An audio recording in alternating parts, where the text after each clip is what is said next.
नमस्कार शेतकरी मित्रांनो, तर अद्यापही 1 रुपया सुद्धा पीक विमा वाटप झालेला नाही। त्या जिल्ह्यातील शेतकऱ्यांसाठी आनंदाची बातमी।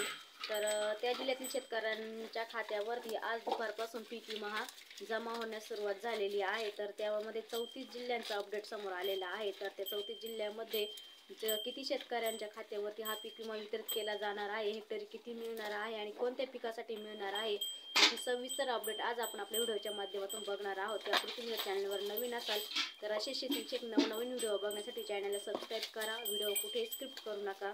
तर शेतकरी मित्रांनो, सोयाबीन, कापूस, तूर, मूग आणि उडीद तर या सर्व पिकांसाठी जवळपास राज्यातील 34 जिल्ह्यांमध्ये 25% अग्रिमची जी काही अधिसूचना निर्गमित झालेली आहे। तर त्या जिल्ह्यातील अधिसूचनेमध्ये विविध जिल्ह्यांमध्ये अधिकाऱ्यांच्या माध्यमातून निर्गमित करण्यात आलेल्या होत्या, परंतु आतापर्यंत बहुतांश शेतकरी या पीक विम्यापासून वंचित आहे। तर त्यांना अग्रिमची जी काही रक्कम आहे ती आता देण्यात आलेली आहे आणि अद्यापही जे शेतकरी वंचित होते तर त्या शेतकऱ्यांना 1 रुपया पीक विमा दिलेला नव्हता। तर त्या शेतकऱ्यांना सुद्धा आता ही पीक विम्याची रक्कम देण्यात येणार आहे। त्यामुळे राज्यातील ज्या शेतकऱ्यांना पीक विमा मिळाला नाही त्या शेतकऱ्यांना कालपासून आणि आज दुपारपासून पीक विमा वाटण्यास सुरुवात केलेली आहे। तर या शेतकऱ्यांना त्यांच्या खात्यावर पीक विमा हा जमा होण्यास सुरुवात देखील झालेली आहे आणि आजही मोठ्या प्रमाणावरती वाटप केलं जात आहे, अशी माहिती पीक विमा कंपनीच्या माध्यमातून मिळत आहे। तर शेतकरी मित्रांनो, सगळ्यात महत्त्वाचं म्हणजे ज्या जिल्ह्यांमध्ये 25% अग्रिमची अधिसूचना नाही त्या जिल्ह्यांना 25% पीक विमा, वैयक्तिक क्लेमचा जो काही पीक विमा आहे तो आता मिळणार आहे। आतापर्यंत जवळपास 47 ते 48 लाख शेतकऱ्यांचे दावे पीक विमा कंपनीने मान्य केलेले असून त्या शेतकरी बांधवांच्या खात्यावरती सुद्धा ही पीक विमा वाटपाची प्रक्रिया सुरू झालेली आहे आणि जवळपास 965 कोटी पीक विमा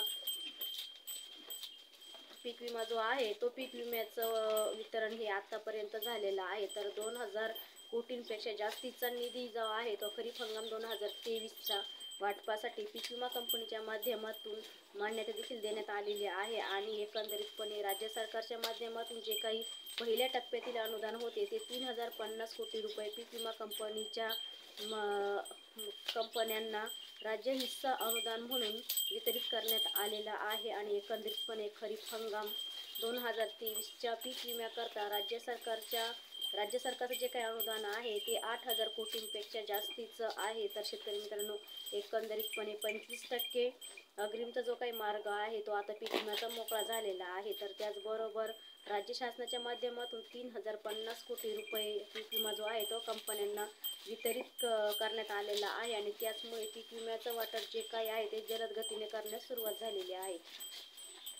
तर मुख्यमंत्रींच्या माध्यमातून सुद्धा आता निर्देश देण्यात आलेले आहे। तर नेटकं सरकार स्थापन झालेलं आहे आणि त्यातच जे काही पीक विम्याचं वितरण आहे ते जलद गतीने करण्याचे निर्देश देखील देण्यात आलेले आहे। तर त्या मुख्यमंत्र्यांच्या माध्यमातून सुद्धा या खात्यावरती लवकरच पीक विमा हा जमा करण्याचे सांगितलेले आहे। तर हा 25% अग्रिमचा जो काही पीक विमा आहे तो आता उर्वरित 75% पीक विमा मिळण्याकरता जिल्ह्यातील अंतिम आणेवारी ही 50 पैशापेक्षा कमी असणं महत्त्वाचं आहे। तर यामध्ये येण्याकरता जवळपास 30 डिसेंबरपर्यंत वाट बघावी लागेल, परंतु ज्या जिल्ह्यांमध्ये दुष्काळ जाहीर करण्यात आलेला आहे तर त्या महसूल मंडळामध्ये किंवा त्या जिल्ह्यांमध्ये अंतिम आणेवारीची काहीच आवश्यकता नाही, कारण राज्य सरकारच्या माध्यमातून दुष्काळ घोषित करण्यात आलेला आहे यापूर्वीच। तर त्या शेतकऱ्यांसाठी आता 100% पीक विम्याचा जो काही मार्ग आहे तो मोकळा झालेला आहे।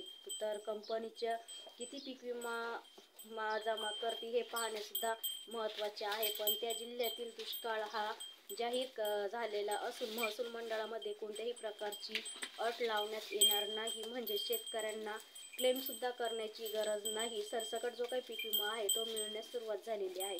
जवळपास जिल्ह्यातील 26 जिल्ह्यांमध्ये 1021 महसूल मंडळ जी काही आहे ती या अगोदरच्या 40 तालुक्यांमध्ये सरसकट पीक विमा मिळणार आहे, तर अशी माहिती सुद्धा देण्यात आलेली आहे।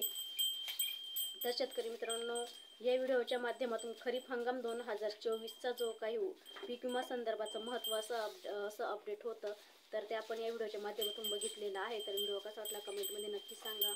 आवडला तर लाईक शेअर करा, नवीन असेल तर चॅनलला सबस्क्राईब करा। पुन्हा भेटू अशाच एका नवीन व्हिडिओसोबत।